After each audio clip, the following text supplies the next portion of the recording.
வெட்டிட்டியா வெட்டிட்டியா? இன்னைக்கு உன் தாளை ஒழிச்சிருவேன்.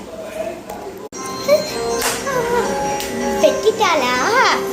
போடுமா போடுமா அவளை இன்னைக்கு ஒட்டிக்கிறோம் நீ. அம்மா இதான் ஸ்டைலு. அவ கூட தான் வெட்டிங்க. அவளை ஆண்டி சகானா இருக்காளா? ஆண்டி சகானா இருக்காளான்னு கேட்டேன்.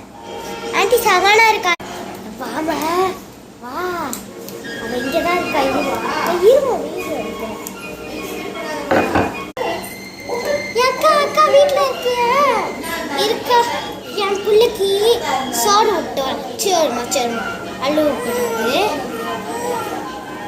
சரி